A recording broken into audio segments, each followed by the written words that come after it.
waan in salaam dhamaan saaxiibada ku xiran janaalkeena aad ayaa idinkaga mahadcelinaynaa sida wanaagsan aad ula socotaan ulana falgashaan muuqaaladan bartan soo dhigno fadlan haddii aad markii kugu horeysaa janaalkeena soo booqanayso subscribe inoo saar haddii uu muuqaalku cajab gelinayo sidoo kale like inoo saar maanta waxaan rabaa inaan idinla wadaagno warbixin aan ku sameyn doono isbarbardhig aan ku sameyn doono labada jilaa ee koonfurta Hindiya caanka ka ah kuwa oo kala ah Mahesh Babu iyo sidoo kale jilaaga caanka ah ee Barabas ama Bahubali waxa uu taqaanaba haddaba soo dhawaada saaxiibayaal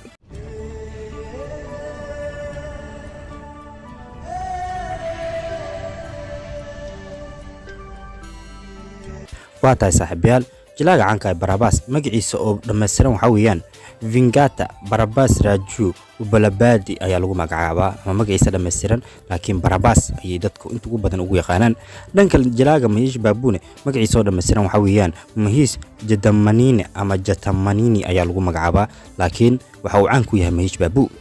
markaan eegno jilaaga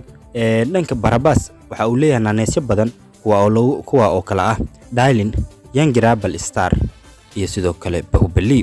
dhanka kale Mahesh Babu naanaysyada loogu hiro waxa weeyaan Nani Brenzi Navataram iyo Superstar jilaaga Barabas ama Bahubali waxa uu dhashay 23 Oktoobar sanadii 1979 da'diisu waa 41 jir dhanka Mahesh Babu waxa uu dhashay 9 Agoosto sanadii 1975 46 sano jir weeyaan markaan eegno ninka lagu magacaabo Barabas waxa uu ku dhashay magaalada Chennai ee dalkaasi ama gobolka Tamil Nadu dalka India weeyaan Mahesh Babu asiguna waxa uu ku dhashay isla magaaladani Chennai ee ka tirsan gobolkaasi Tamil Nadu ee dhanka koonfurta India weeyaan marka kale ama haddii aan eegno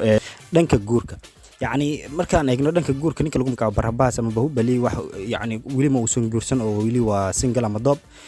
ninka kale ee Mahesh Babu laakiin waxa uu guursaday gabar lagu magacaabo Namrata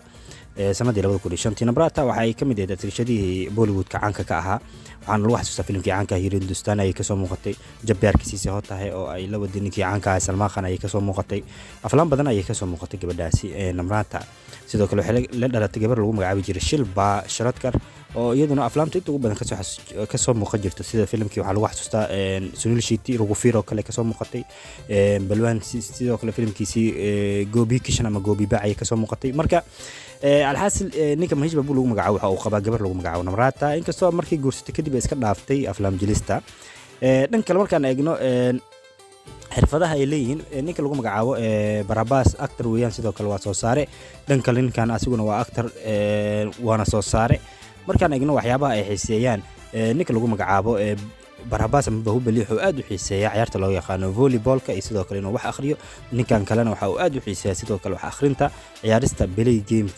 games ama video games ayuu aad u jecel yahay ninka lagu magacaabo saaxiibayaal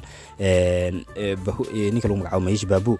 dhanka kale markaan eegno dhanka aqoonta markaan eegno ninkani Barabas lagu magacaabo waxa uu haystaa darajada Bachelor of Technology ayuu bartay sidoo kale ninka Mahesh lagu magacaabo Mahesh Babu waxa uu asiguna haystaa darajada Bachelor of Commerce waqtiyada aflaamta ay ku soo biiraan kala markaan eegno ninka lagu magacaabo Barabas ama Bahubali waxa uu fanka Hindiya ama aflaam jilis ku soo biiray sanadii 2002 filimkiisa ugu horeeyay waxa lagu magacaabaa saaxiibayaal Eshwar waxaana loo daawaday sanadii 2002 dhanka kale Mahesh Babu markaan eegno goormo aflaamta ku soo biiray waxa uu ku soo biiray dhamaadkii sanadii 1999 filimkiisa ugu horeeyay waxa lagu magacaabaa Raja Kumaradu dhanka Bollywood kana dib ay yani Hindida ayaa waxay ku sameeyeen tarjumaad dhanka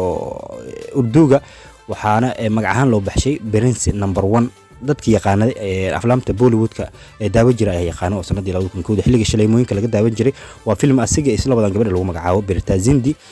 markii Bollywood ahaan loo fiiriyay filmkaas waa Raja ama Prince number 1 laakiin marka dhanka Tamil loo fiiriyay ama dhanka Tollywoodkana magaca saxda waxa weeye Raja Kumaradu ayaa lagu magacaabaa sanadii 1990 iyo 9 ayuu soo baxay ninkan 99 ayuu ku soo biiray ninka Barabas lagu magacaabana asina waxa ku soo biiray sanadii 2002 saaxiibayaal markaan eegno aflaamta ay wada jileen dhamaan ninka lagu magacaabo Barabas waxa uu jiray 19 filin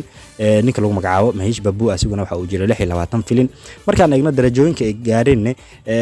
ninka lagu magacaabo Barabas aflaamta ka guul dareysteen waxa lagu sheegay ilaa iyo 6 film oo flop ka noqday halka Mahesh Babu uu ka noqday 8 film dhanka aflaamta guulaha hoose gaaray ama average-ka naqdana ninka lagu magacaabo Barabas 5 ayuu ka haystaa halka Mahesh Babu uu haysto 4 filim dhanka darajada hid waxa uu gaaray ninka lagu magacaabo Barabas 3 filim ayaa hid dhameystir u noqday ninka lagu magacaabo Mahesh Babu asuguna 6 filim ayaa hid u noqday dhanka darajada ama darajada super hit ninkan lagu magacaabo Barabas waxa ku haystaa ilaa 3 filim ayaa super hit u noqdeen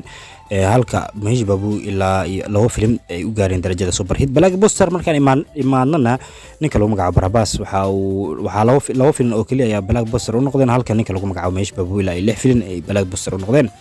awalmarinada markaan eegno aan dhahay saaxiib raal naqde ninka lagu magacaabo Barabas ilaa 6 awalmarin ayuu ku guuleystay halka ninka lagu magacaabo Mahesh Babu ku guuleystay 24 abaalmarin markaan eegno dhanka iyo aflaamta hadda uu soo kala socdo ama aflaamta la rajeenayo inay u soo baxaan ninka Barabas waxa uu rajeenayaa in mar dhow tiyaatarada loo saaro aflaamta ka dhaca Radhe Shyam sidoo kale film lagu magacaabo Adaburash iyo Salar film lagu magacaabo ninka lagu magacaabo Mahesh Babu waxa uu soo socdo film lagu magacaabo Sarkar Very Bata ama Sarkaru Very Bata film lagu magacaabo ayuu asaguna soo wada saaxiibayaal markaan eegno lacagaha ay haystaan dadkan ama aktaradani waxa la leeyahay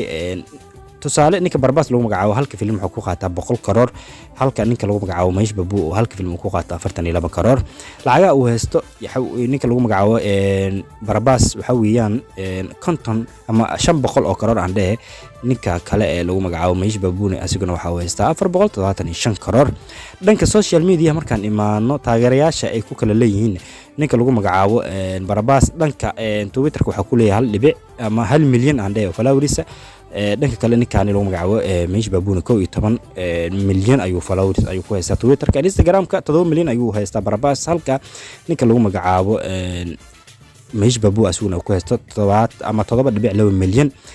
Mahesh Babu Barabas dhanka Facebook waxa ku haystaa 24 milyan oo followers halka ninka lagu magacaabo Mahesh Babu uu ku haysto 15 milyan oo followers saaxiibayaal intaas ayaan ku soo gabagabeynaynaa saaxiibayaal isbarbardhigii aan ku sameeynay jilayaasha kala ah Barabas iyo sidoo kale ninka lagu magacaabo Mahesh Babu